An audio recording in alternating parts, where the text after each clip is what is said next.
Yo, welcome to the next episode of the journey to the plus 20. I just want to have a quick thank you to those who have subscribed to watch the series. That is appreciated. But let's jump into what we have here, which is our Temple in the Jade Serpent. And this is quite a nice key to watch, just to kind of show off some of the perseverance to Pugging. This session as a whole kind of goes through the mud a bit with, how pugs can end up. So it just goes to show that it can happen to everybody, and it can be a bit coin flip. The group itself does actually look quite promising, to be honest. They deal some nice damage. We go through relatively smoothly, and then it turns a bit sour, but that's all good. It's all good. So we start the key, and this is a 13 Temple of the Jade Serpent. We're still at about 380 item level, not too much gear, and we're going to do the same as we did last time. We're going to come in, this time we're going to keep aggro, kick the ad, and bring it into a double pull, and we can use those defensives. So quick reminder, Tidal Burst, really want to kick that, and you can LOS the Tainted Ripple around the corner. But apart from that, you can see our DPS is kind of insane on this key. We absolutely fly through them, move on to the next pack, nice and easy. Nothing too bad at all. We have our stuns up, we're taking our damage, we just use a few defensives, a few healing, nothing too major. Our healer does get caught by the water, by the swirly, but it's not too bad at this point. Not too bad at all. So here I was thinking, great, we might be able to get this on a high key at this point.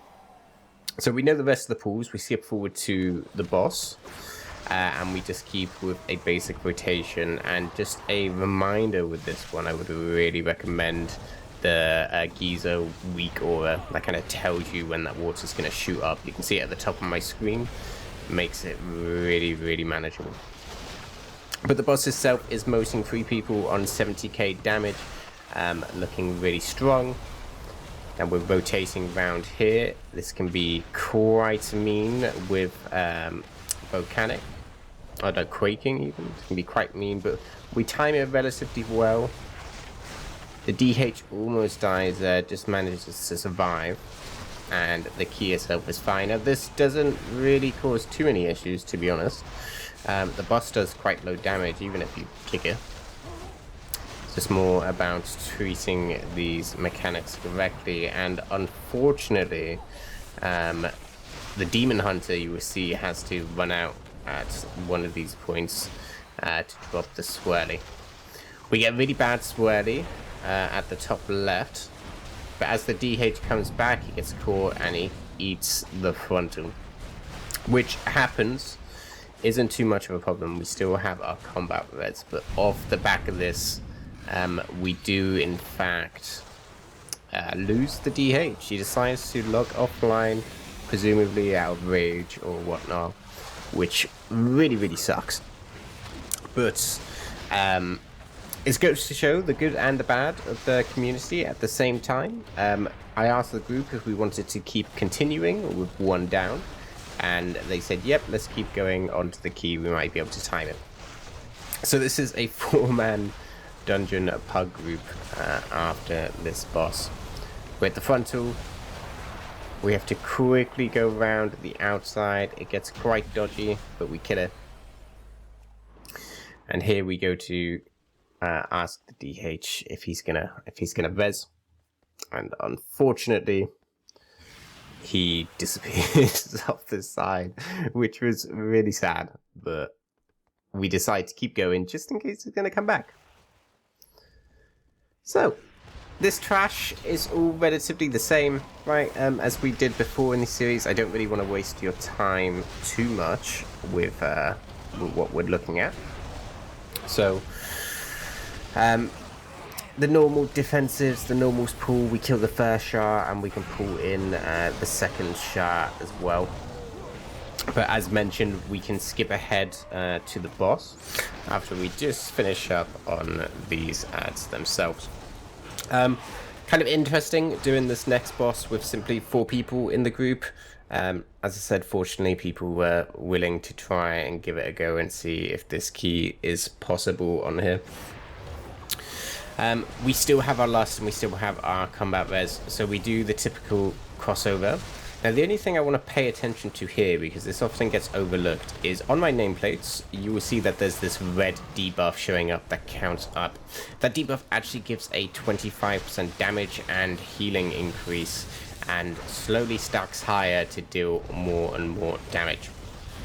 Now, ideally, you want to use that on your healer just to ensure that you are getting the most amount of healing for that fight that is needed, and you can also stack that up onto, you know, maybe your strongest DPS at that point. So just something to keep an eye on during that boss to make it a bit easier. Apart from that, we go to 7 stacks.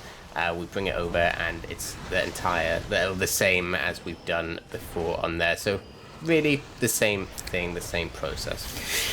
And not much happens between this and the rest of the trash. I do want to show you one of the mistakes that we make, however, and this is me probably being a bit active on here.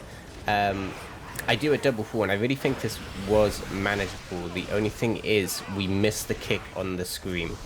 That chains into a couple fears, and it gets very messy. Now, we might have been able to continue this pool. It might have been possible. The problem was, if I remember, is we get feared for a second time, and it's just a bit too much to be able to recover. You see, I popped my Celestial Brew, and unfortunately it times out by the time the fear runs out as soon as they get back to me. So we just don't end up having enough healing, and we have those doubts in. So I get a bit of flashbacks. I decide not to double pull. We take it easy. We still have time. We still have some DPS. And let's clean up this courtyard. And I just end up pulling in that lone wandering Shah into this group once it gets a bit lower. So overall, a bit of time lost, unfortunately. It's probably the only wipe we can afford at this point. We clear up everything in this room. It's a bit more straightforward in this case. I believe we just do another double fall and keep going forwards on here. We don't double fall. I would just wait until the main casters are dead. I probably could have afforded to pull both of them. If there was 3 of us, you know, definitely. If we had the CC, we can really make up some time here. So all's going all right. Keep an eye on the mana. We just let them drink up a little bit.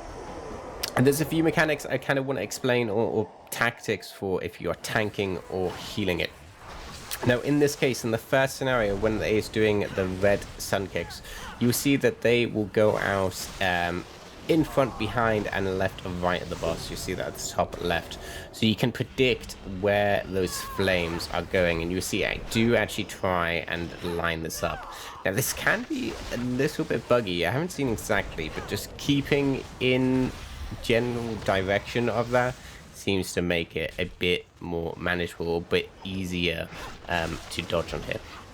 And now part 1, I don't even think you need to Bloodluster on Tyrannical, but it's once it gets to phase 2, you will see a green dragon buff appear next to their name, and that's the indicator for, oh crap, we're in phase 2, that Jade essence there.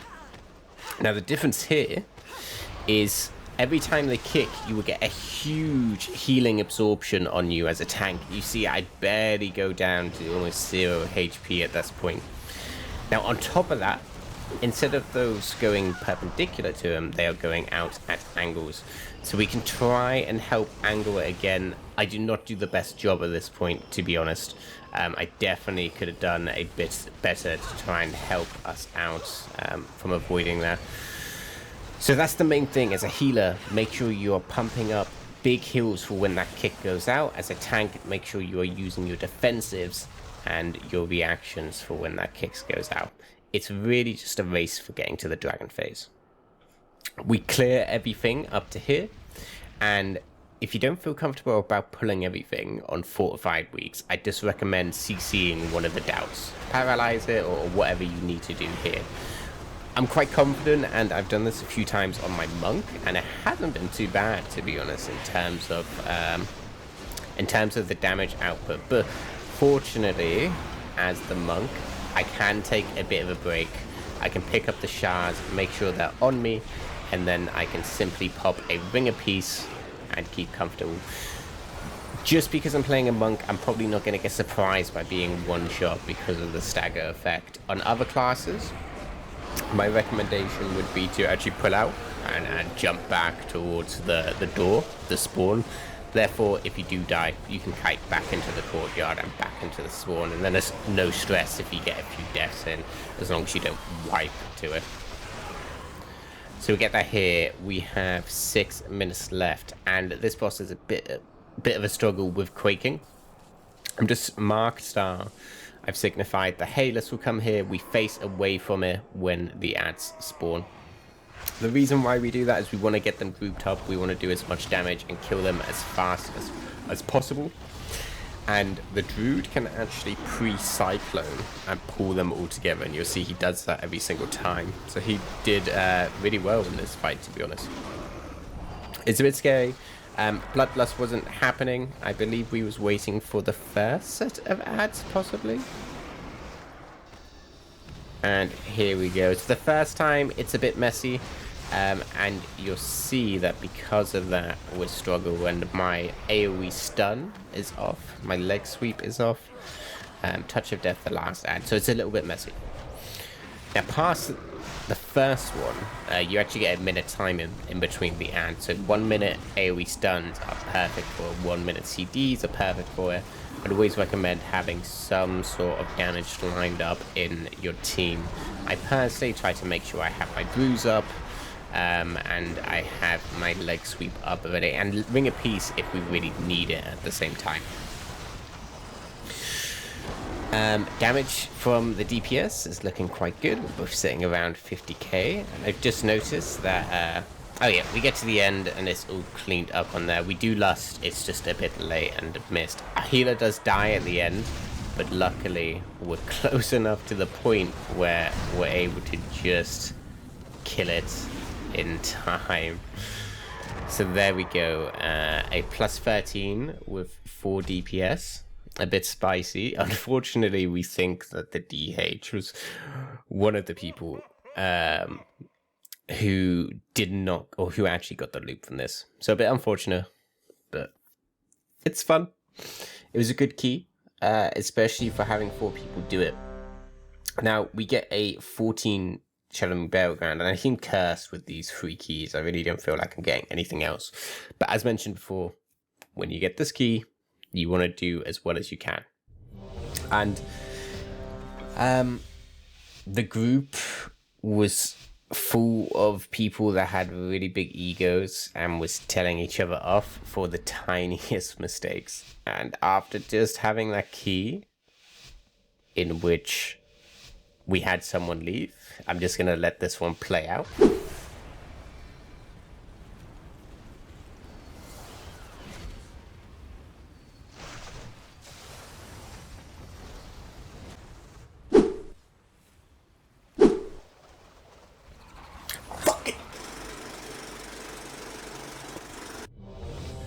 So let's pretend that didn't happen, and instead we are doing a 13 Shadow Moon Burial Ground, and you've seen this key before on this channel, but just kind of a lesson in kind of egos. I tried to calm the party down a bit, but people were shouting just some really tiny minor mistakes, and instead of giving that constructive criticism, decided to blast off. Now, I'm kind of a firm believer, though I'm not perfect. I can get annoyed at if there are wipes because of it, but usually it's just a case of people don't know the smaller mechanics.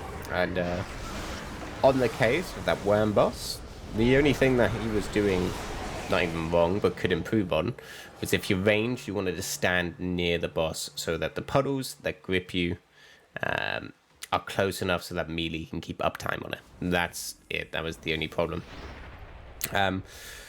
So, unfortunate key, especially two dungeons in a row with 4 people on. but it is what it is, and we can continue on with trying to make it to that +20, and having a +2 now would be fantastic from it to kind of catch up on what we've missed already.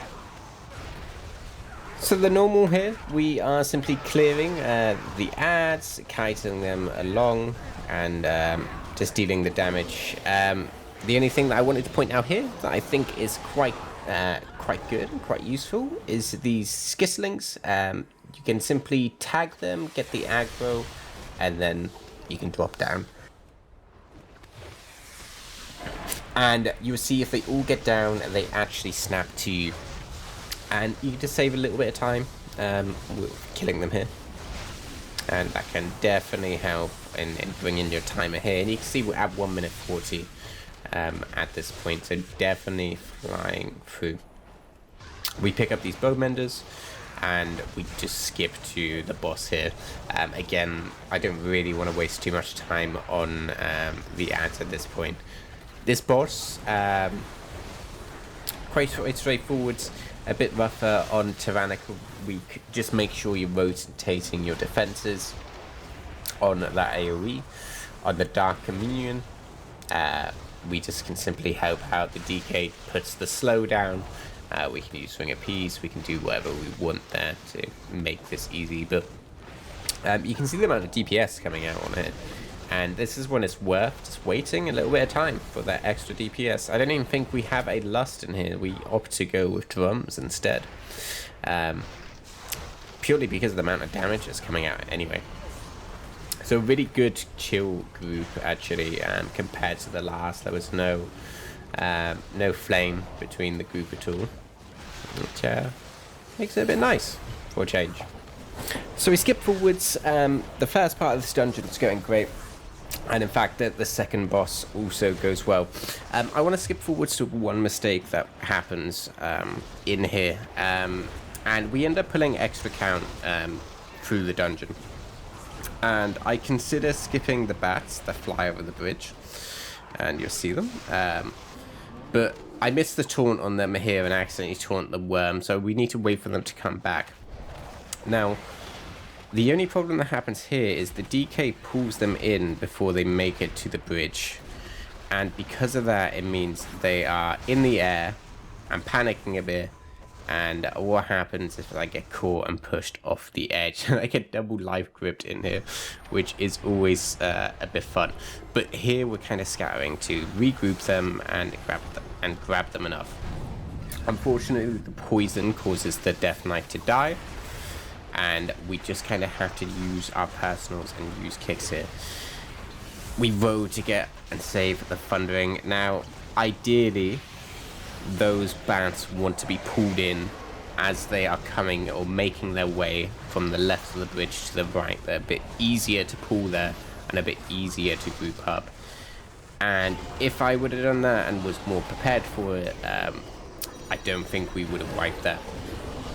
But it doesn't ruin the run. We're able to res after, and we're able to complete the key with not too many issues there.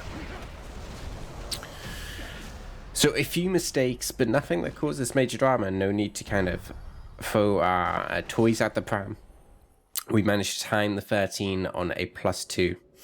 And unfortunately, from all these dungeons, we are getting absolutely no loot at all. But these things happen. Check the key, and it's another Halls of Valor of 15. It's probably going to be one that we're going to try and skip over if possible. Show the highlights of what, because we've already walked through that together. But again, thank you all for taking some time to watch the video, and good luck in your future keys, and I'll see you in the next episode. Peace.